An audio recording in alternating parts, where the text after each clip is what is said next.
Bienvenue dans Off, et aujourd'hui on va parler actualité. Mesdames et messieurs, bonjour. Oui, je sais, vous n'avez pas l'habitude, vous vous remettez à peine de la disparition de mon visage, mais c'est aussi ça le progrès. Bref, vous l'avez voulu, vous l'avez eu, la Snyder's Cut.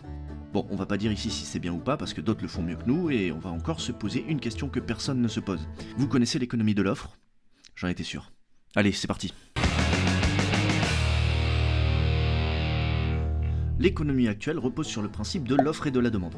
L'offre, c'est quand une société propose un produit ou un service, et la demande, c'est le nombre de personnes, le public quoi, qui a besoin d'un produit ou d'un service.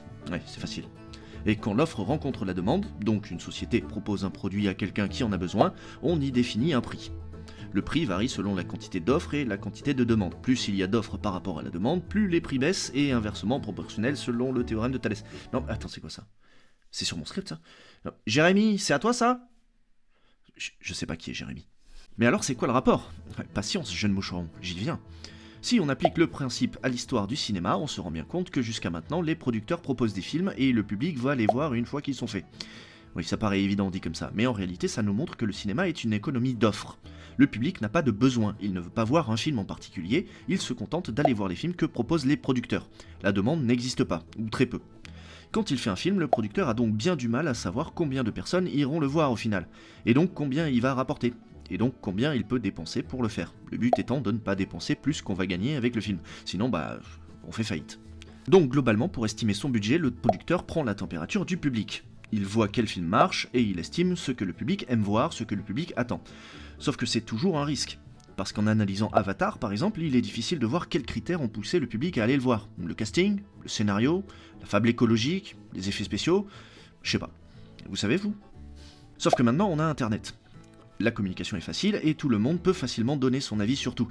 On a l'émergence des critiques cinéma sur Internet, métier qui n'est plus l'apanage d'un petit groupe de professionnels, mais qui est désormais accessible à tous. Et donc tout le monde peut parler de films, de ce qu'ils aiment ou pas, de ce qu'ils attendent, tout ça. Et c'est très bien. Et c'est encore mieux pour le producteur, parce qu'enfin, il a des éléments directs et concrets sur ce qu'aiment les gens dans les films. Et c'est du pain béni pour lui, parce qu'il peut ajuster son film pour correspondre à ce que les gens attendent. Mais depuis quelques années, on assiste à un changement de schéma. La voix du public est plus présente et plus respectée. Et on voit arriver les dérives. Le public commence à dicter ce qu'il veut. Alors quand il s'agit de changer le design de Sonic parce que les fans sont pas contents, à la rigueur c'est mignon, c'est pas grand chose. Quand il s'agit de caster Rosario Dawson dans la série The Mandalorian parce que les fans l'ont demandé sur Twitter, c'est mignon, c'est pas grand chose. Mais c'est faux. C'est faux parce que désormais les demandes du public influencent directement l'offre des films. Et on en vient à la Snyder's Cut. À l'époque, Warner est sur le point de lancer sa plateforme HBO Max dans un contexte de forte concurrence, notamment avec Disney+. Il a besoin d'une offre alléchante pour inciter le public à s'abonner. En parallèle, face à la catastrophe de la sortie de Justice League en salle, Zack Snyder et ses acteurs nous apprennent que le film ne suit pas la vision originale du réalisateur, mais qu'une version plus fidèle, plus longue, existe toujours quelque part. Immédiatement, les fans commencent à réclamer la version originale de Zack Snyder. On assiste alors à un événement qu'on avait très rarement vu, hormis pour Superman 2 et la Donner's Cut. Les fans font la demande d'un film en particulier avec un réalisateur en particulier. Dans cette situation, le cinéma n'est plus une économie d'offres, il devient une économie de demande. Le public a un besoin et demande à une société de produire une offre pour le satisfaire. Dans cette situation, le cas de Warner n'est pas si compliqué.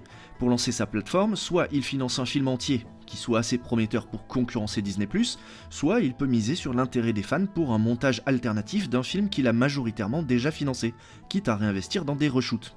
D'un côté, un film ou une série à 300 millions, en ne sachant pas trop si ça va plaire au final, ou alors 70 millions dans un remontage d'un film demandé explicitement par le public. La question elle est vite répondue. Oh tiens, c'est déjà devenir un gars ça. Alors oui, on peut se demander si la Warner aurait sorti la Snyder's Cut sans le besoin de promouvoir HBO Max.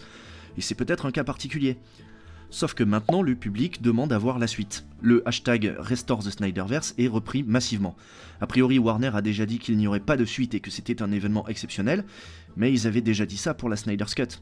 S'ils se rendent compte qu'il est rentable d'offrir au public exactement le film qu'ils demandent, cela ouvrira une nouvelle ère pour le cinéma. On peut comparer la situation avec Apple. Avec la sortie de l'iPhone, Apple a créé une offre qui a immédiatement généré une exceptionnelle demande. Il a créé son propre marché. Le public s'est rué dessus et s'est rendu compte de son besoin en smartphone, besoin qu'il n'avait pas avant, puisque les smartphones n'existaient pas. Et depuis lors, le public se rue toujours sur les nouveaux iPhones à leur sortie, et ce depuis 14 ans. La demande a dépassé l'offre. Et on peut alors se demander si la Snyder's Cut n'aurait pas ouvert la même porte dans le monde du cinéma. Et si c'est le cas, est-ce vraiment souhaitable ? À quel point le public devrait-il dicter ce qu'il veut voir ?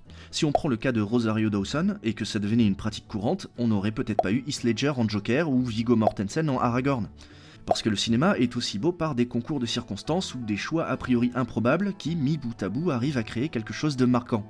On n'aurait peut-être même pas eu Le Seigneur des Anneaux de Peter Jackson. Oh, quel monde horrible ça aurait été. Enfin bon, dans ce cas, moi je veux voir la Justice League de George Miller. Venez, on la commande ensemble. Mais d'abord, dites-moi en commentaire le film que vous voudriez voir, et avec quel réalisateur. Et puis abonnez-vous. Au revoir.